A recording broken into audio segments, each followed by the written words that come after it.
કાર્યકર્તા માતા બહેનો ભાઈઓને ખૂબ છું અને પહેલા એજ્યુકેટર ખૂબ ખૂબ આભાર વ્યક્ત કરું છું. સાથીઓ, હવે આ મારે વધારે વાતો નથી કરવી, હું વક્તા પણ નથી, હું એક ઇન્સાન છું, એક માણસ છું. આપણા લોકશાહીની થોડી વાત કરવી છે અને થોડી સરકારની વાત કરવી છે. લોકશાહી કોને કહેવાય? લોકશાહી એટલે શું? આજ દિન સુધી આપણે કોંગ્રેસને ભાજપે લોકશાહીની સાચી માહિતી નથી આપી. લોકશાહીને ખબર છે? કેટલાને ખબર છે લોકશાહી શું છે? લોકશાહીને જ આપણે ખબર ન હોય તો આપણે લોકોને આપણા હક કેવી રીતે મળીશું?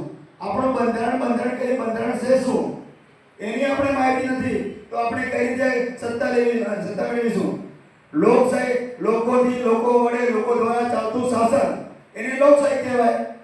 આપણો દેશ 1947માં સ્વતંત્ર થયો. કોનામાંથી સ્વતંત્ર થયો? આપણા વીર વિરાંગાઓ યુદ્ધ કરીને, આપણા પૂર્વજોએ લોહીની નદીઓ કોઈના માથા કપાઈ ગયા અને આપણે ડાયરેક્ટ આઝાદી મળી નથી. અને 1947 થી સ્વતંત્ર થયા એના પછી 2 વર્ષ 11 મહિના 18 દિવસ આપણું ભારતનું બંધારણ બનાવ્યું. કેટલા વર્ષ? 2 વર્ષ 11 મહિના 18 દિવસ. અને એ બંધારણ શું હતું કે આજે આપણે સુધી નથી પહોંચ્યું. બંધારણ આપણા સૌના માટે હતું. બંધારણમાં આપણો પહેલો અધિકાર, માનવ અધિકારમાં શું આવે? પહેલો જ આપણો પાયાનો હક છે શિક્ષણનો. આજ દિન સુધી આપણે સારામાં સારું કોંગ્રેસ ભાજપે આપણા વિસ્તારમાં શિક્ષણ આપ્યું છે ખરા? નથી આપ્યું. એના આજે અમારી પાર્ટી આવવાનું મુખ્ય કારણ તમને બતાવું. જો કોંગ્રેસ અને ભાજપ 40 વર્ષે આપણે ગુજરાતની અંદર અને ભારતની અંદર કોંગ્રેસ સત્તામાં આવી હતી અને 30 વર્ષ અને આજ દિન સુધી ભાજપ સત્તામાં છે. એટલા માટે આ લોકોએ બંધારણના લોકશાહી નથી બચાવી. આજે લોકશાહી ખતરામાં છે, આપણા હક અધિકાર ખતરામાં છે. એવા હક અધિકાર, પહેલો અધિકાર તો શિક્ષણનો. શિક્ષણ જેવું જોઈએ એટલું આપણને, આપણા બાળકને ભણવા માટે સરકારની ફરજ હતી અને એ સરકારે આપણી ફરજ પૂરી નથી પાડી અને શિક્ષણનો વ્યાપ વધારવો જોઈતો હતો. જાહેર ક્ષેત્ર મજબૂત બનાવવું જોઈએ હતું. એની જગ્યા આજે શિક્ષણ પ્રાઇવેટીકરણ થયું. પ્રાઇવેટીકરણ થયું એટલે એનું નુકસાન કોને થયું? આપણને. આપણા બાળકોને પૈસાથી ભણાવી શકીએ? નથી ભણાવી શકતા. એટલા માટે અરવિંદ કેજરીવાલ સાહેબ વિચાર આવ્યો, ખરેખર ભારતની અંદર લાખો કરોડનો ટેક્સ આમ જનતા ભરી રહી છે અને એમનું શિક્ષણ કેમ ફ્રી ન હોવું જોઈએ? આપણા ટેક્સના પૈસાથી રાજનેતાઓ જલસા કરે છે, વિમાનમાં ઉડે છે, હવામાં ઉડી રહ્યા છે. બરાબર? એ આપણે શિક્ષણ ફ્રી મેળવવા માટે આમ આદમી પાર્ટીની જરૂર પડી. બીજા નંબરમાં આપણે ગરીબ લોકો છીએ અને ગરીબ લોકો ગમે ત્યારે ગાડીમાં બીમાર પડીએ તો આરોગ્યની સેવા ઘર ઓગણે મળવી જોઈએ. ઘર ઓગણે ડિલિવરી થાય છે દવાખાનામાં? નહીં થતી. આપણા દવાખાનાના જે હક અધિકાર છે એને પણ આપણા હક અધિકારને આજે આપણે પ્રાઇવેટમાં જવું પડે છે, સરકારીમાં ડિલિવરી નહીં થતી.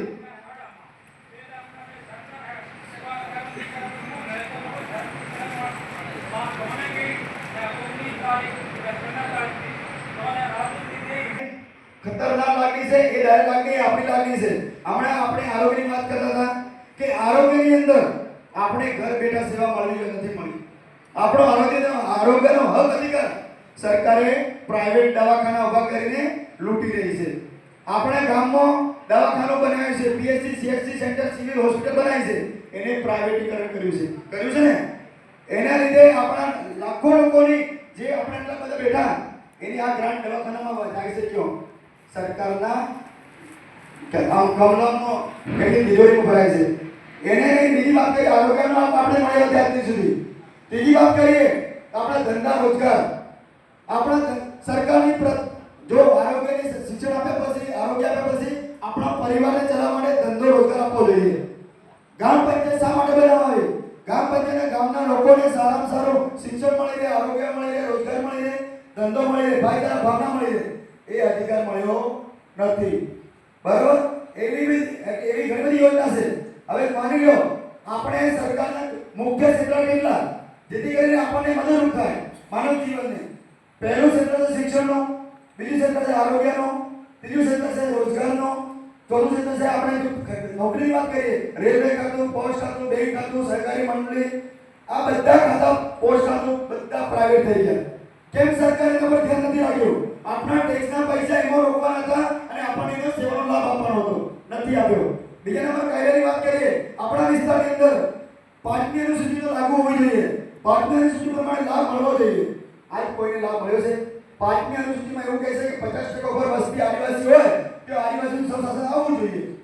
આપણે વિસ્તારમાં આ 5મી એટલે આપણે વાસીના મત વિસ્તાર એટલે 80% વિસ્તાર છે. તો શું આપણને સ્વશાસન મળ્યું છે? નથી મળ્યું. આપણે હક મળ્યા છે? નથી મળ્યા. પછી એના પછી આપણો બીજો કાયદો આવ્યો હતો એ 73 શું કહેવા માંગે છે? આ લોકો 5મી સ્વશાસન નથી આપી શક્યા. હવે 73 એનો કાયદો એવું કહે છે કે આદિવાસી વિસ્તારની અંદર આદિવાસી જે ગરીબ છે એને જમીન વેચવાની ન જોઈએ. તો શું અંબાજીને ઉમરગામ સુધી આદિવાસી જમીન વેચાણી છે?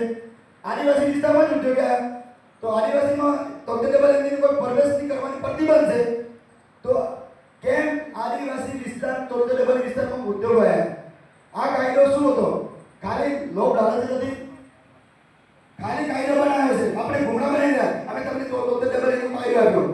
ભાઈ અમને તમારે અમારી જમીન જે જીવાદોરી હતી બે ટાઈમ ખાવા માટે એ જમીન પણ તમે નથી બચાવી શક્યા. આ કોંગ્રેસ ને ભાજપનું ષડયંત્ર છે. ત્રીજા નંબરની વાત કરીએ, એટ્રોસિટી. એટ્રોસિટી શું છે? કે આદિવાસી હજી બી ગરીબ છે, હજી એને ઘરોમાં લાવો છે એવી ફરી લાલચ આપી.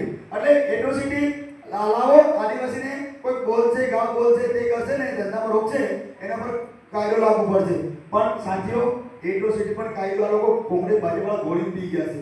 કેમ કે આજે આપણે આદિવાસીનો ઓરિજિનલ બનાવ બન્યો છે. હમણાં દાદાએ વાત કરી માને 2-3 લાખનું નુકસાન આવ્યું, તો આપણે એનો અવાજ પોલીસ સ્ટેશનમાં લઈ જઈએ તો આપણી એફઆર નહીં થતી. આપણે રેલી કરવી પડે, આવેદનપત્ર આપવા પડે, મેળા કરવા પડે અને આદિવાસી ઉપર ફરિયાદ કરવાની થાય ને ત્યારે આદિવાસી ઘર બેઠો એના પર કેસ થાય.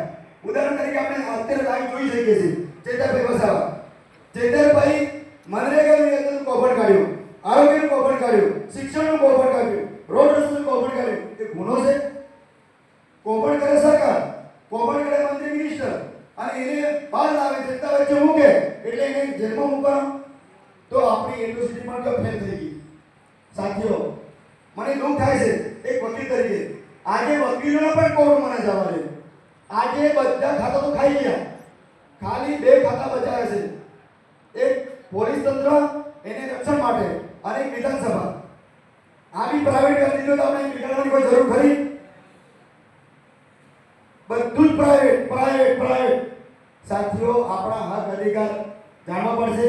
હું આજે મારી જોડે સમયનો ઓછો છે, વક્તાઓ ઘણા બધા છે, એટલે આ હક અધિકાર લઈને ખાસ કરીને હું દુઃખ સાથે કહું છું.